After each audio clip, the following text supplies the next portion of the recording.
Hi, it's Fias Taro. Hello, collectives. Okay, so pili ako ng card. Hang on. Oo. So, this is love read po, ha? Okay? So, timeless. Opo, timeless. Oo. Walang zodiac sign needed pagdating sa collectives. Okay? So, yeah, syempre, before tayo mag-start, kung hindi ka pa nakakapag-subscribe, please do subscribe and hit the notification bell para lagi po tayo maging updated sa mga mangyayari pa lang. Okay? So, yes. Let's start your reading, collectives. So, situation ang gusto kong kunin. Anong situation meron ng mga collectives? Kunin ko to. Okay. Anong situation meron ng mga collectives? The Eight of Wands Universe. So, some of you, merong nai-black, merong naka-black, merong no contact, nasa no contact. Yung iba is, sabihin natin, hindi pa rin umuusad. Anong meron? Yeah, the Knight of Swords. So, meron ditong nagpupumilit kausapin. Pansinin. Okay? Nako. So, fire sign and air sign. So, tingnan natin, ano bang meron pagdating sa person mo. Some of them, hindi lang talaga sila ganun ka-open pagdating sa communication. Hindi consistent eh. Okay? Pero yung isa dito is talagang gumagawa ng paraan para magkaroon ng connection or communication. Anong meron sa kanya? The Four of Chalices in reverse. The Eight of Swords. They're not open pagdating sa emosyon. Okay? I think this person, sabihin nating, I think binibigyan nila ng healthy boundaries yung sarili nila from you. I don't know why. Pwedeng dumating sa punto na itong taong ito is ibinigay na lahat. Nakakaramdam ako collectives dito ng kayo'y humahabol sa taong to. Opo. I'm sorry. Oo, sa mga hindi nakaka-relate. So, next time. Oo, baka. So, ngayon, ang nakukuha kong energy rito is nagpupumilit kausapin.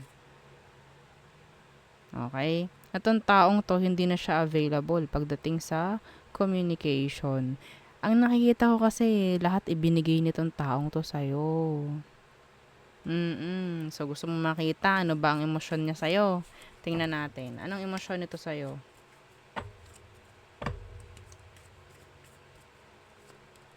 The King of Pentacles. Yeah, napaka-responsible nito eh.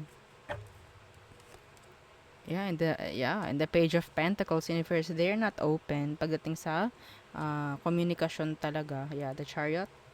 Excuse me. Okay.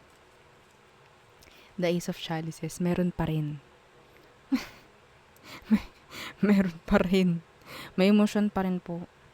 Meron pa rin. Hindi agad-agad nawawala yung emosyon ng taong to sa'yo. Hindi po agad-agad. Sabihin nating talagang nililimitahan na lang niya yung sarili niya na kumonek sa'yo. Pwedeng na trauma to eh. Or parang napagod na, naubos na itong taong to. No? So, ngayon, focus nila, some of them is kaperahan nila, karir nila. Okay? Ganyan. Pero, kung tutuusin, may concern pa rin to sa'yo. Sa maniwala't kasi hindi, may concern pa rin to sa'yo. Ayaw lang nila talaga mag-reach out. Iniisip ka nito. Opo. Hindi pa to nakaka-move on from you. Andun pa yung love. Okay? So, let's see. Ano ba ang next action niya? May chance bang mag-reach out? Kausapin ka kaya? Tingnan natin. The Hermit in reverse. They're sad right now. Yeah. Why the Hermit in reverse? The Devil. Okay. So, I think they're obsessing pagdating sa sitwasyon, they're just waiting. And they're just waiting na magkaroon siguro ng sabihin nating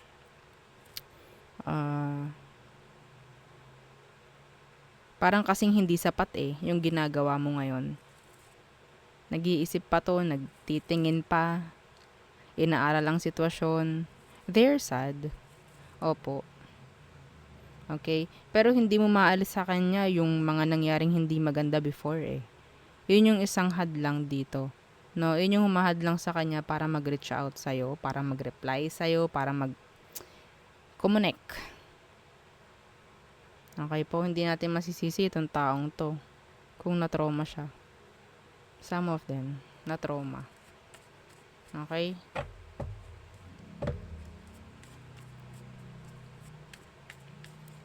So, pipiliin pa rin nila na hindi makipag-usap. Yes. So, anong outcome nyo?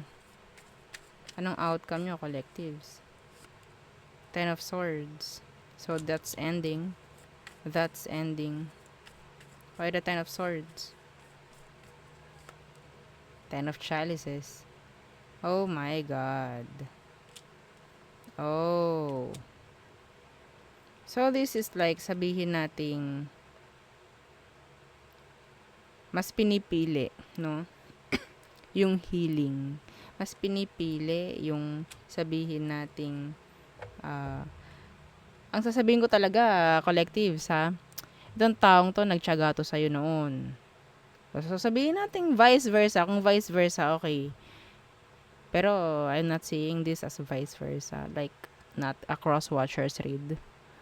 Okay? So, mas pinipili niya yung kasiyahan niya ngayon. Peace of mind niya ngayon. Sabihin natin iniisip ka, pero mas nagiging okay itong taong to ngayon. Okay? So, yeah, death in reverse. Yeah, the Ten of Pentacles. Itong taong to, ibubuko ko na. Ibubuko na natin. Okay? Kung hindi kayo pinapansin yan, talagang ginagawa lang niya yun.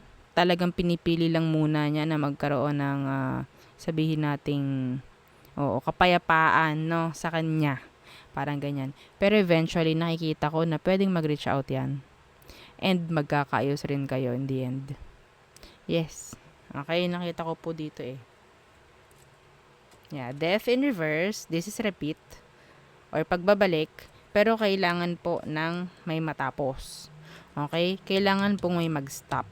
May mag-end. So, kapag may nag-end, dapat meron ng mangyayaring bago. Okay? It's like, birth. It's like death to birth, to rebirth. Parang ganyan. Okay? So, Ten of Pentacles, this is commitments. Okay po, commitments. So, sa mga naka-relate doon, Ace of Chalices, see? This is a new beginning. A new beginning. Okay? So, kailangan talaga ng healing dito. Hindi pwede so, tama yung ginagawa ng taong to. Hindi siya agad-agad sumasabak uli, no? Hindi siya agad-agad nagre-reply, hindi siya agad-agad nagbibigay ng welcome o pagdating sa'yo. Kasi alam niya na kailangan niya munang mag-heal. Hindi mo kailangang madaliin to. Okay? Hindi nyo kailangang madaliin. Kasi itong taong to hindi pa rin ready Hindi pa siya ready. So, kapag hindi pa ready, wala ring mangyayari. And sa'yo rin. Okay? So, kailangan nyo munang i-let go to. Eventually, magkikita ulit kayo. And sabihin nating magta-try ulit na mag-connect. Nawa. No? Sa mga gustong maayos pa yung mga connection ninyo. Nawa.